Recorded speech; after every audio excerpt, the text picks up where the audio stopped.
Selamat pagi, Shalom. Hari ini saya mau bicara dengan tema Family First, keluarga sebagai sebuah sistem. Sekali lagi tema pada hari ini, keluarga sebagai sebuah sistem. Jemaat yang dikasihi dalam Tuhan, seperti saya katakan minggu lalu, Alkitab menaruh perhatian besar terhadap keluarga. Dari berbagai sudut pandang, Alkitab itu memberikan informasi, petunjuk, dan nasihat penting untuk keluarga. Mulai dari relasi suami istri, orang tua anak, relasi dengan keluarga lainnya, bahkan soal kerohanian, keuangan, berkat, kutuk maupun hukuman di dalam keluarga itu dibicarakan dalam Alkitab. Nah, saudara-saudara, kalau kita baca dalam Alkitab, kita menemukan pengaturan. Sekali lagi, kita menemukan pengaturan yang berkaitan dengan keluarga. Saya akan berikan beberapa contoh saja nanti pada kesempatan ini. Ada silsilah, kita tahu semua. Silsilah yang paling terkenal adalah silsilah Yesus Kristus. Itu bicara tentang keluarga, family, keturunan-keturunan. Lalu ada pengaturan kaum keluarga yang dijabarkan dari suku, kaum keluarga, keluarga sampai orang per orang, person to person. Nah, semua ini bicara tentang keluarga sebagai sebuah sistem. Sama-sama bilang sistem. Nah, saudara-saudara, kalau kita lihat, ini beberapa contoh saja silsilah dari Tuhan Yesus dari sisi Yusuf. Kalau kita baca Matius 1 ayat 17, jadi seluruhnya ada 14 keturunan dari Abraham sampai Daud. 14 keturunan dari Daud sampai pembuangan ke Babel. Dan 14 keturunan dari pembuangan ke Babel sampai Kristus. Saudara perhatikan diurutkan 14.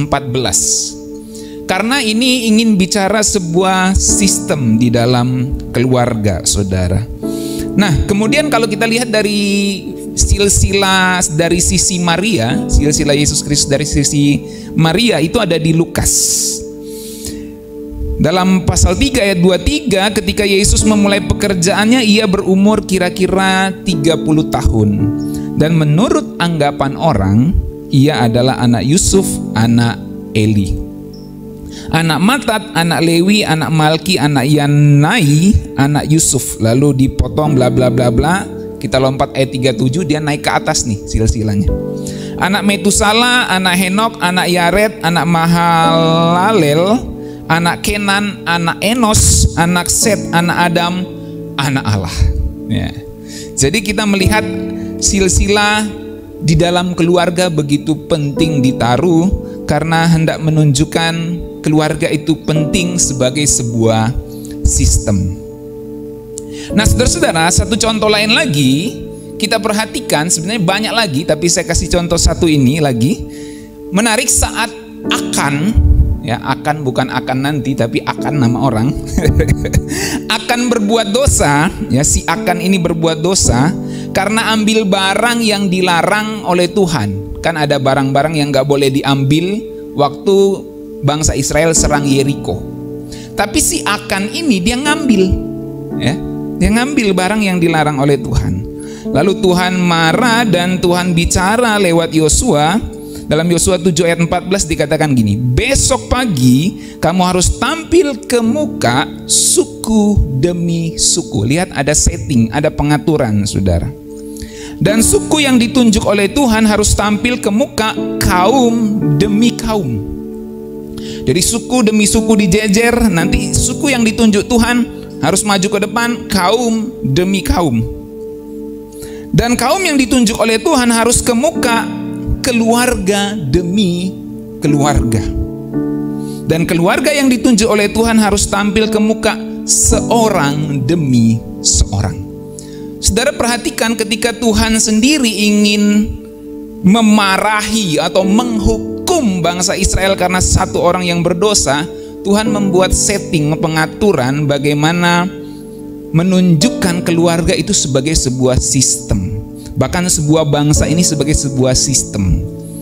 Diurut suku demi suku, kaum demi kaum, keluarga demi keluarga, dan seorang demi seorang, sampai didapati ternyata si ini pencurinya, si Akan ini, gitu. Menarik saudara ya.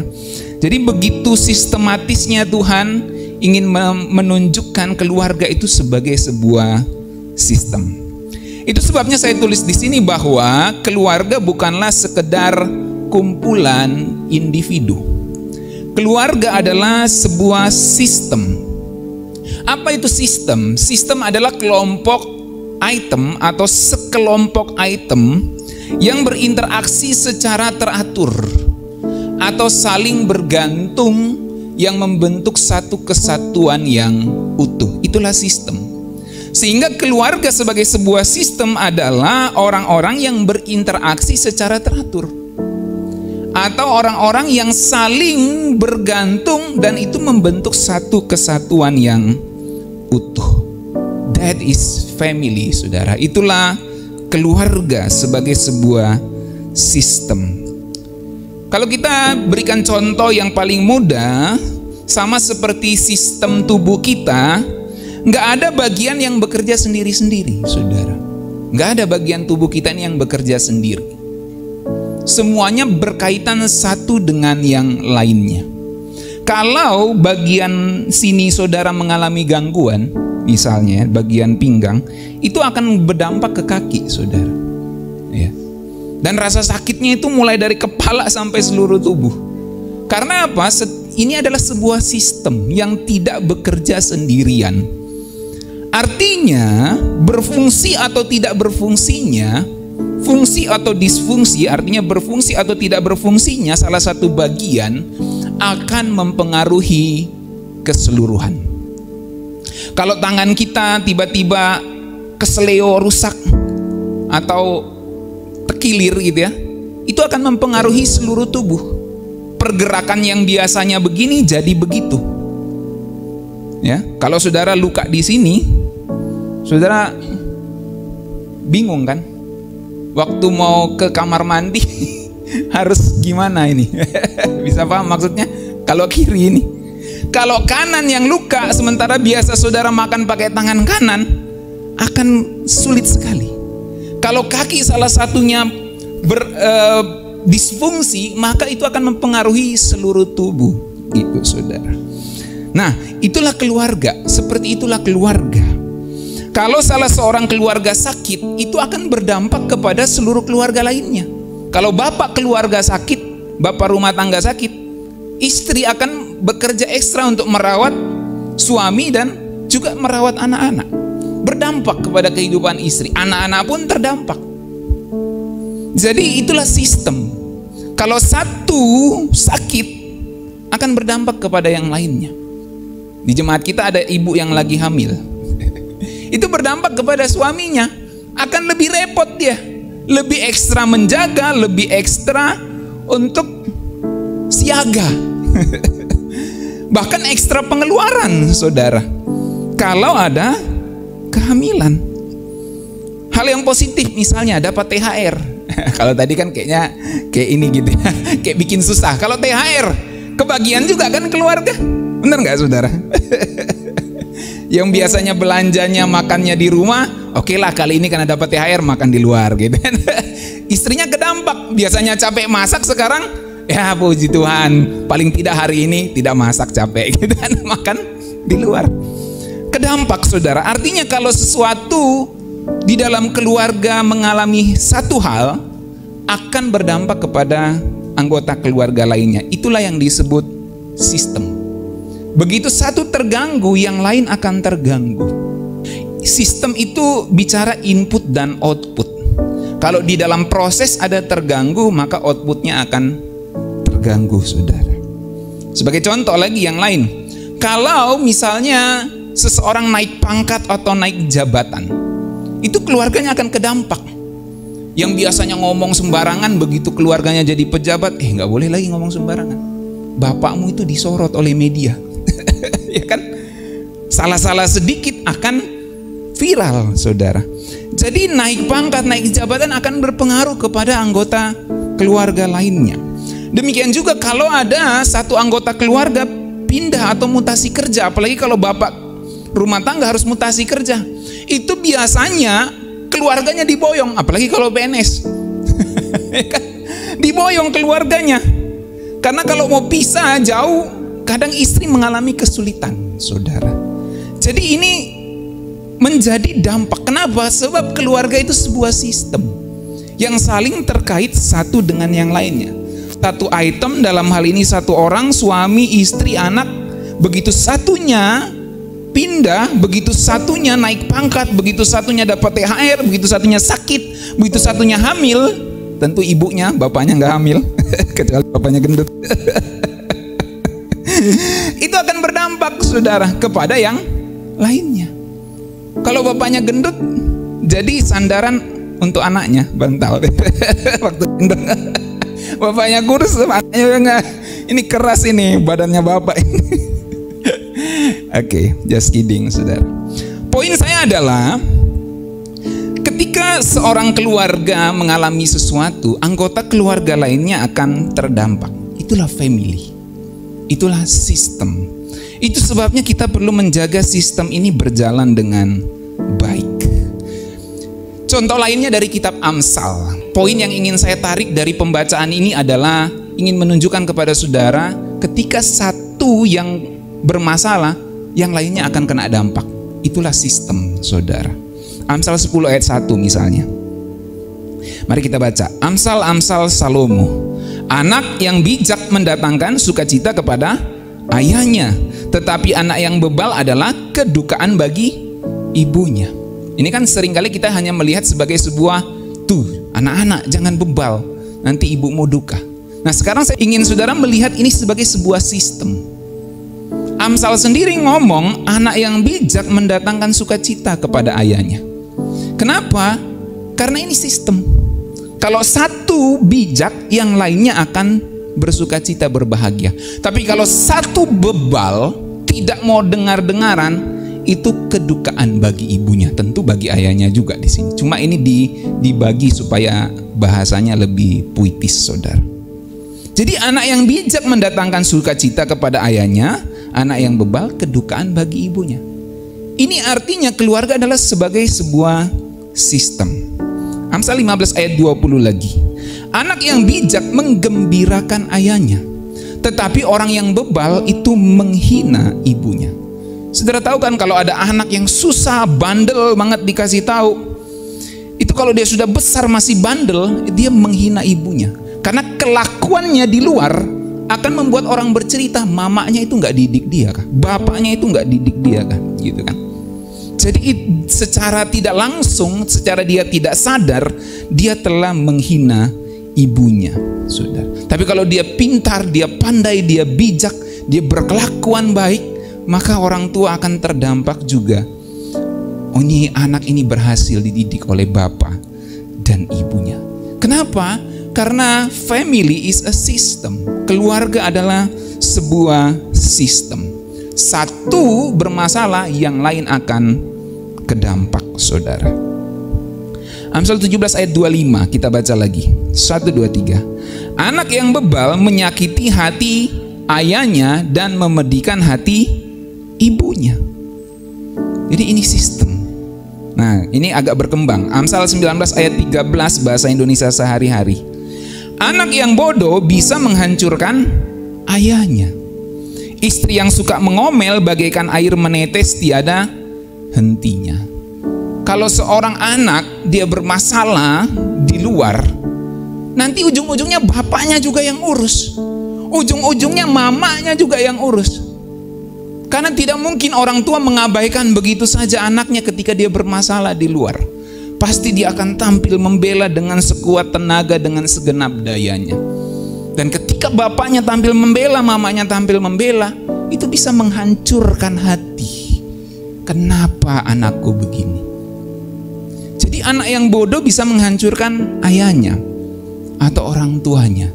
Itu sebabnya kita perlu mendidik anak baik-baik. Dan kalau kita berstatus sebagai anak saat ini, kita harus ingat kelakuan kelakuan kita akan berdampak kepada keluarga lainnya, orang tua, saudara-saudara, dan yang lainnya. Ini penting, saudara, karena ada anak-anak yang berkelakuan tidak pikir itu akan berdampak kepada orang tuanya, kepada saudara-saudara lainnya. Dia ngomong hidup-hidup gue. Orang tuanya bilang, nanti kalau emaknya bilang, susu gue lu minum. Nasi gue yang cari lu sampai besar. Yo gimana? Jadi anak-anak tuh sering kali ngomong hidup-hidup gue, uang gue yang kerja gitu. Nanti giliran bermasalah, siapa yang ada di depan dia? Siapa yang ada bersama dia? Keluarga, family, saudara. Jadi anak yang bodoh itu bisa menghancurkan ayahnya. Istri yang suka mengomel bagaikan air menetes tiada hentinya. Kenapa? Karena sistem. Jadi bayangkan kalau suaminya terus diguyur air, saudara ya. Ditetesin air basah terus nih. Ini ngomel nih, kapan gue keringnya nih. Nah, itu sebabnya penting untuk kita menjaga sistem ini, saudara. Perspektif yang lain, Amsal 11 ayat 29a. Terjemahan baru, hari ini banyak baca ayat, saudara ya. Jadi ketika saudara mendengar ini, saudara pasang frame ini keluarga sebagai sebuah sistem. Perhatikan, siapa yang mengacaukan rumah tangga akan menangkap angin. Kalau dalam terjemahan versi mudah dibaca, siapa yang membuat kesulitan terhadap keluarganya tidak beroleh apa-apa kecuali angin.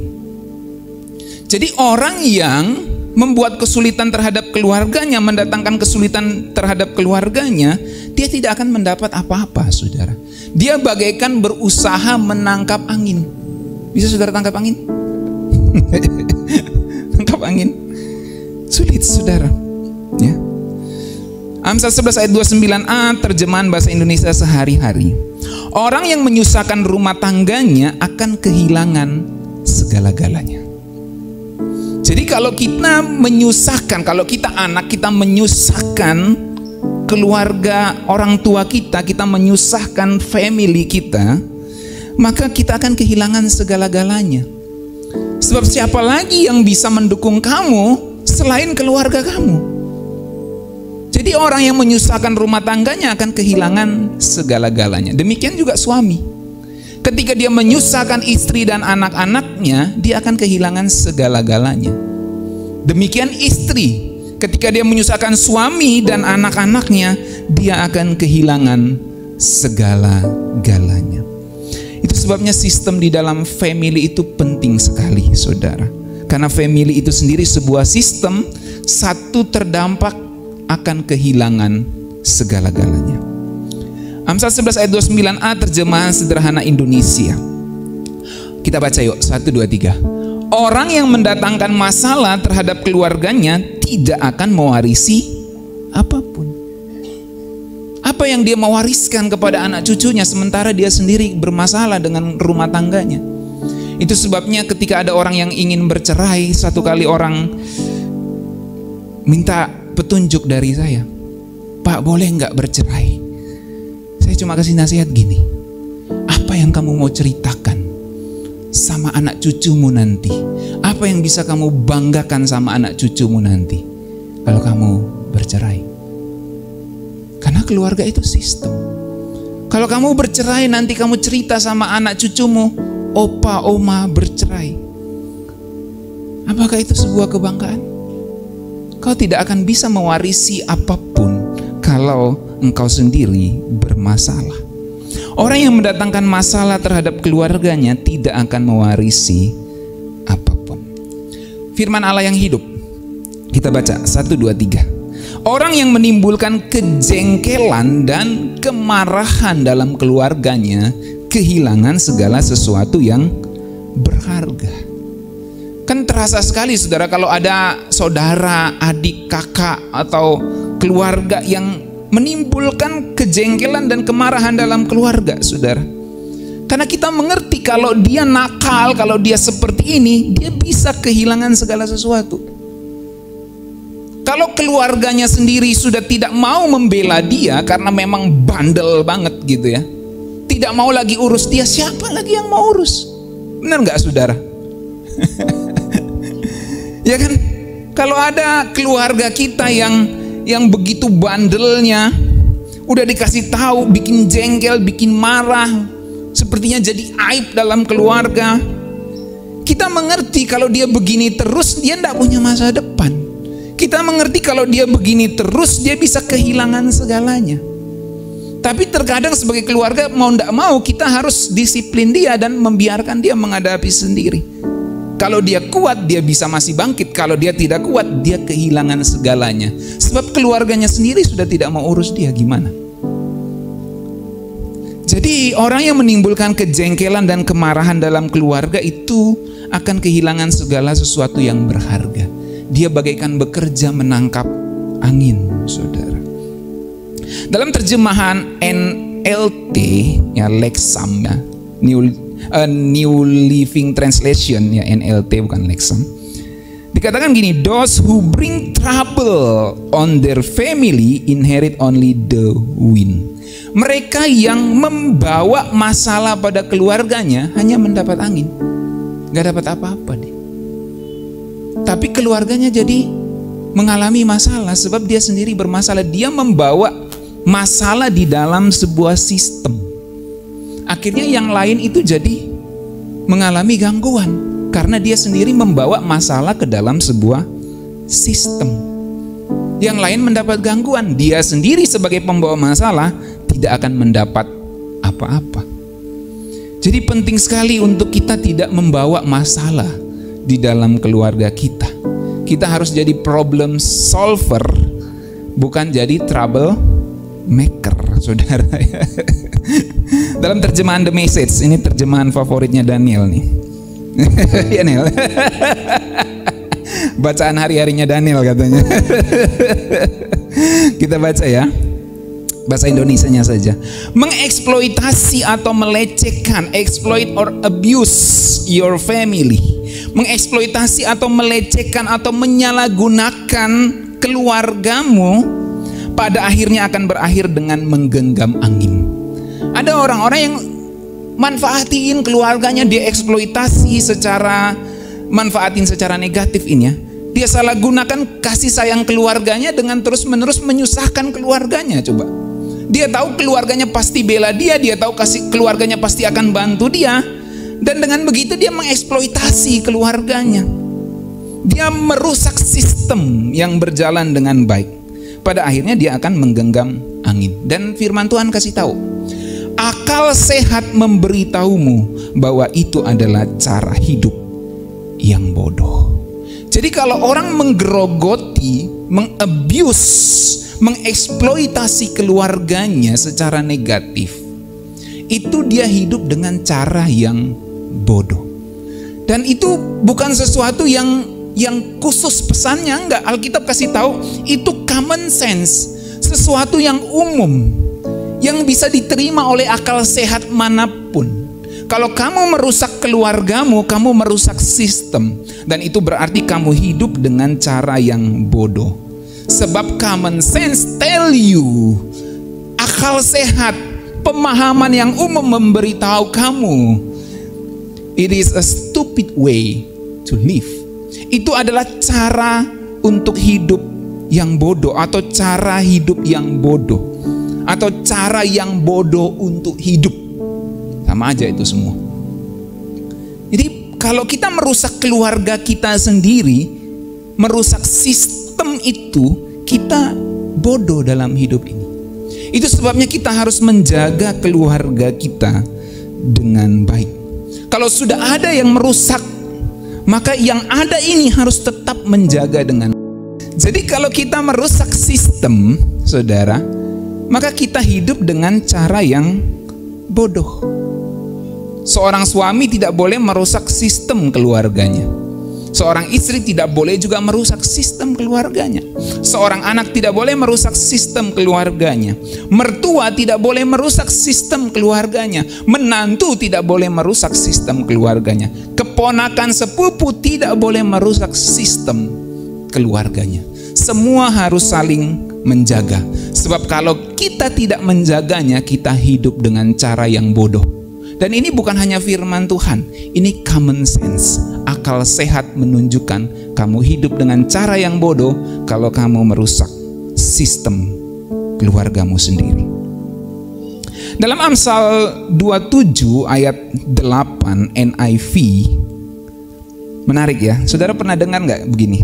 Lagu yang mengatakan, burung saja terbang tak lupa pulang, ingat sangkar anak istri, gitu ya. Jadi dia burung tuh lebih hebat dari Bang Toyib gitu ya.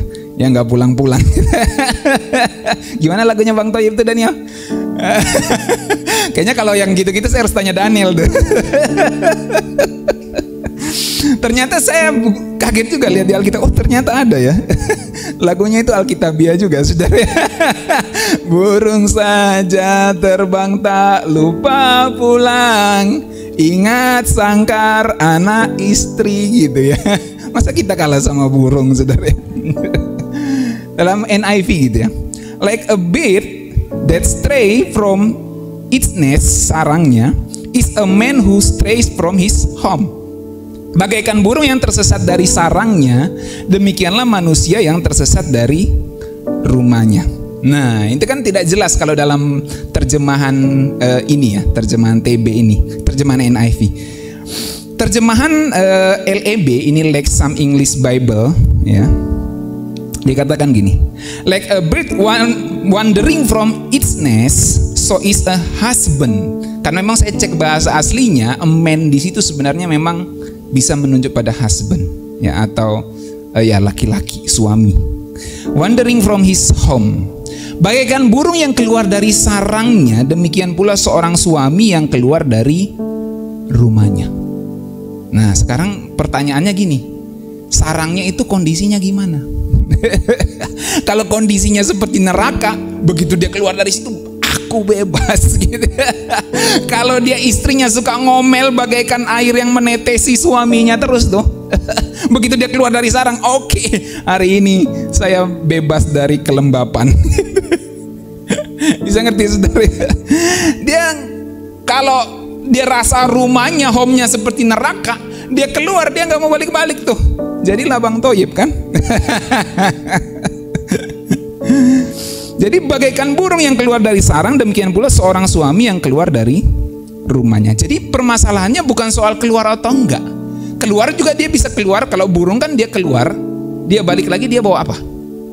Makanan untuk anak-anaknya kan. Dia bawa cacing, dia kasih makan anak-anaknya gitu kan. Nah, makanya sistemnya harus benar nih. Kalau sistemnya nggak benar, dia keluar, dia nggak mau balik lagi. Ngapain gua balik? Makanya orang bilang di Amsal katakan, lebih baik tinggal di soto atap rumah daripada sama perempuan yang cerewet, saudara, yang suka ngomel gitu ya. Makanya nanti Bang Toyibnya nggak mau pulang-pulang tuh. Bagaikan burung yang keluar dari sarangnya, demikian pula seorang suami yang keluar dari rumahnya. Terjemahan sederhana Indonesia katakan gini, seperti burung tersesat dari sarangnya, demikian pula kepala keluarga yang berkeliaran meninggalkan rumahnya. Sekarang permasalahannya, kalau dia berkeluar untuk cari makan dan dia balik untuk kasih makan, itu bagus. Masanya kalau dia keluar lalu tidak balik-balik karena dia pikir sistemnya nggak bagus di dalam sini, aku sudah mau atur tapi istri anak-anak tidak mau dengar, dia nggak mau balik-balik lagi. Nanti dia buat sistem baru di sana. Artinya buka cabang baru. Hati-hati kan. Makanya sistem yang ada harus dijaga supaya entah istri entah suami tidak buat sistem baru yang menurut dia bisa diatur dengan baik di sana. Bisa paham, saudara? Penting sekali untuk menjaga sistem yang ada supaya yang ada ini tidak mencoba membuat sistem yang baru. Demikian pula dengan anak. Kalau dia merasa tidak nyaman dengan sistem dari bapak dan mamanya, dia akan mencoba cari sistem yang baru. Sehingga yang terjadi di dalam keluarga adalah pemberontakan. Itu sebabnya di dalam sistem mesti diatur baik-baik. Apa yang harus dilakukan, apa yang harus berproses, apa yang harus diinput, apa yang harus diproses sehingga jadilah outputnya yang matang dan bagus. Bisa paham saudaraku? Itu sebab penting untuk kita mengerti apa yang kita harus isi di dalam keluarga kita. Karena itu akan mempengaruhi apa yang diproses dan apa yang keluar. That is system, saudara. Itulah sistem. Kalimat ini bagus sekali. Mari perhatikan, saudara. Anak-anak adalah pesan yang kita sampaikan ke masa depan yang mungkin tidak akan pernah kita lihat. Saya ulangi. Anak-anak adalah pesan yang kita sampaikan ke masa depan yang mungkin tidak akan pernah kita lihat. Ketika kita mendidik anak kita, seolah-olah kita sedang ketik WA untuk masa depan.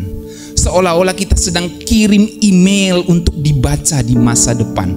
Seolah-olah kita sedang mengirim telegram. Seolah-olah kita sedang melukis sesuatu untuk dilihat di masa depan. Anak-anak adalah pesan yang kita sampaikan ke masa depan. Begini loh seorang harusnya menjadi seorang kepala keluarga. Begini loh seorang seharusnya menjadi ibu rumah tangga. Begini loh seorang seharusnya menjadi seorang anak. Kalau kita memandang dalam kacamata generasi ke generasi, kita akan melihat anak-anak adalah pesan yang kita sampaikan ke masa depan. Sebab mereka hanya menerima apa yang sedang kita input kepada mereka. Kalau kita input yang jelek, dia akan keluar di masa depan dan membangun sistem persis seperti yang kita ajarkan kepada mereka. Jadi pastikan kita mengirim pesan yang baik ke masa depan. Amin, saudara. Anak-anak adalah pesan yang kita sampaikan ke masa depan yang mungkin tidak akan pernah kita lihat. Kita tidak selamanya hidup. Anak-anak kita masih muda. Kalau Tuhan Yesus belum datang, mereka akan bertarung dalam kehidupan selanjutnya di bumi ini sampai Tuhan Yesus datang. Dan apa yang mereka akan sampaikan di masa depan, apa yang akan dibaca dalam kehidupan mereka oleh orang-orang lain, kitalah yang berperan menulisnya dalam hidup mereka. Anak-anak adalah pesan yang kita sampaikan ke masa depan. Sebagai orang tua, kita sedang mempersiapkan masa depan orang dewasa. Anak kita saat ini mungkin masih anak-anak, tapi kita sebagai orang tua harus melihat bahwa kita sedang mempersiapkan masa depan seorang yang dewasa dari anak ini. Dan kita sedang mempersiapkan keluarga masa depan. Saudara mungkin tidak akan lihat anak cucu saudara, tapi saudara bisa kirim pesan ke anak cucu kita dengan mendidik anak kita sebaik-baiknya saat ini. Inilah yang disebut sistem. Amin, saudara-saudaraku. Dan sistem ini akan terus berjalan dari generasi ke generasi. Apa yang kita lakukan terhadap anak-anak saat ini ketika mereka berusia 2, 3, 4, 5, 6 atau 16 tahun, anak-anak dan remaja itu intinya, akan menentukan apa yang akan mereka lakukan pada usia 24, 34, bahkan 40 tahun. Poinnya adalah apa yang kita letakkan di anak-anak pada masa kecil dan masa remajanya akan menentukan apa yang akan mereka lakukan di masa dewasanya. Penting sekali untuk kita membangun pendidikan atau membangun sistem yang baik. Kita menginput yang baik supaya mereka memproses yang baik dan akan output, akan mengeluarkan yang baik di masa depan. Dan kalau Tuhan belum datang, kita sudah mati. Paling tidak itulah pesan yang kita sampaikan kepada sistem keluarga kita di masa depan. Amin, saudara-saudaraku. Itu sebabnya saya tulis di sini lagi sebagai yang terakhir. Suatu sistem juga bicara tentang input dan output. Apa yang kita input dan bagaimana kita berproses di dalam keluarga akan menentukan output keluarga kita berikutnya, entah kita melihatnya atau tidak. Kalau kita input dan berproses dalam fondasi rohani yang kuat, dalam pendidikan yang baik, kita akan menuai keluarga, kita akan menuai sistem yang kuat, entah kita lihat di masa depan atau tidak. Semoga ini menjadi bekal untuk kita semua, bagi yang belum menikah, bagi yang sudah menikah dan memiliki anak. Mari kita membangun sistem yang baik. Kalau kita anak-anak, perhatikan bahwa kelakuan kita akan mempengaruhi orang tua dan saudara-saudara kita yang lain. Dipastikan diri kita untuk menjaga sistem dengan baik.